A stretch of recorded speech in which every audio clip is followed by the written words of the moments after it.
Hey there, I'm Dan Martell, serial entrepreneur, investor, and creator of SaaS Academy. In this video, I'm going to share with you how to think strategically about where you're going in your business, not tactically, so you can actually move the needle and drive your goals forward. And be sure to stay to the end where I share with you my precision scorecard framework where I teach you how to structure your metrics in a sequence to allow you to measure your progress towards those goals.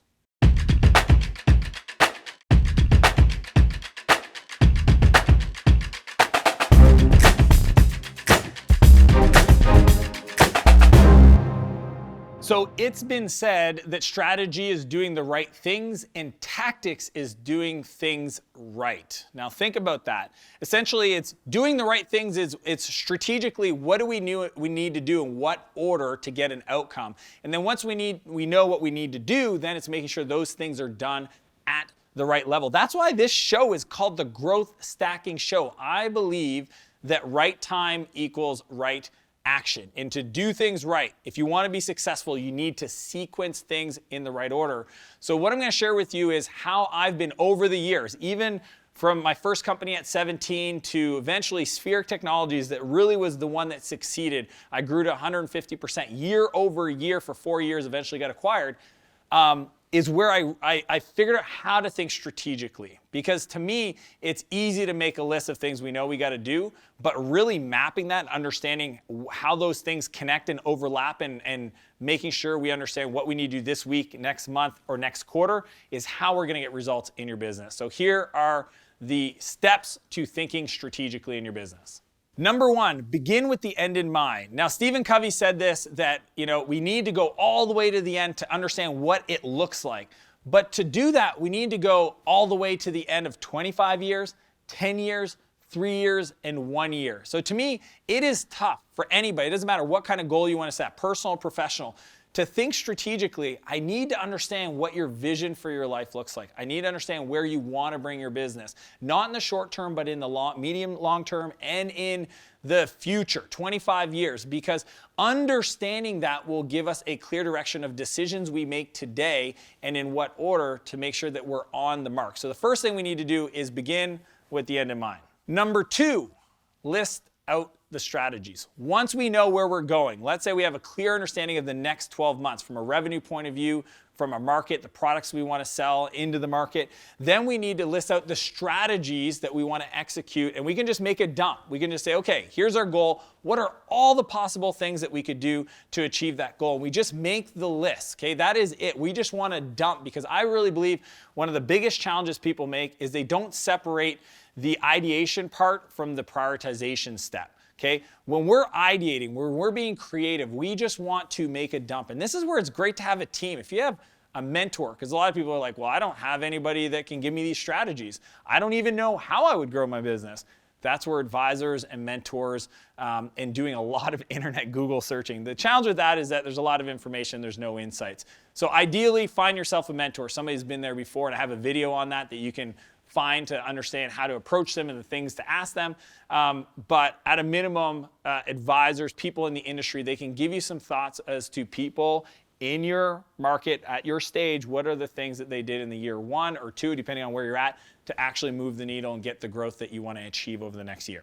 Number 3, ICE them. ICE is an acronym, okay? So now we want to essentially quantify each strategy for their effectiveness. And ICE stands for impact, confidence, and ease, okay? And the reason why is impact is, if I do this, what's the potential impact from a revenue point of view to my customers? So for example, if I'm gonna do a referral program, which is at the bottom of the funnel, meaning that as I get a customer, I get a referral, or I'm gonna do a Facebook ad campaign, which is top of the funnel, meaning it's gonna drive new leads into my business, I would argue, if you don't have either of those in place, that working on a Facebook campaign to drive new customers into your funnel is probably a best first step, so that you actually have enough customers to get and amplify your referral program. So it's kind of like understanding the impact of the strategies, the confidence that you have to actually get that kind of outcome, and then ease of implementation, the resources, the time, and the effort that it's going to take for you to actually deploy that tactic. And this is where it comes down to a tactic to make sure that it's the right thing for you to put into your business. So we just want to quantify those on a scale of 1 to 10. 1 to 10 for impact, confidence, and ease. That's a score out of 30. And then we've got our list measured. Number 4, prioritize. Once we've got the list, okay, we know where we're going, we've got the strategies, we've iced them, so we have impact, confidence, ease. Now we want to sort them based on those scores, so it starts to give us a sense of what actions do we do today versus next week versus next month. And that's all about the right time, right action, or growth stacking in my language, so that you can have the biggest impact. Because the way growth works, it's kind of like compound interest. If I can get some low-hanging fruit out of the gate today that continues to pay off dividends over time, and I get those going right now, and I can get my growth up to 5% per month, 10% per month, 15% per month, 20% per month, it compounds over time, versus what I see a lot of people mistake is these friggin' long lobbed Hail Mary passes. We're going to go after enterprise customers. We're going to go do this big partnership. We're going to do all these lofty, crazy things that may someday materialize, but for the most part, from a confidence point of view, to me, they're about a 10 or 15%. Versus all these other things that are tried and true. We know if we do them, we have a higher confidence, a higher perception. We want to stack those towards the top, get those out of the way to build our base so that we have the capital to reinvest in growth. And that is strategic thinking. Because at the end of the day, if you don't have profit from your business ASAP, then you have nothing to reinvest to innovate and grow your market. Number 5, add resources and timelines. So one of the biggest mistakes that founders make is they've got this crazy plan and strategy, but they never allocate budgets, which is money, resources that needs to be funding these projects and initiatives. And the other thing is hiring the key people, the people plan, to make sure that you have the resources from a horsepower point of view to actually execute these projects. So if you need to build out a sales team, you better have a recruiting step in Q1 or 2 to make sure that you have the people ready to actually sell what you're selling. So it's adding both of those, the resources from a people and a capital point of view to fund those initiatives, and also mapping those to the timeline, because certain things have dependencies. I can't build a sales team if I don't have enough leads, so I need to make sure that I build my lead gen program first, and then I can introduce a salesperson, or maybe start off with an SDR, sales development rep, initially. And those are sequencing activities that need to be mapped out over time, only after you do step 1 to 4. So quick recap on how to think strategically versus tactically. Number 1, you have to begin with the end in mind. You need to know what it looks like, have a vision for the outcomes. Number 2, list out the strategies, all of them, be creative, that could get you there. 3, ice them, give them a score from an impact, confidence, and ease factor. Number 4, prioritize them. It's all about right action in the right time. And then 5, add the resources, capital and people, plus the timelines for those dependencies to be executed over time.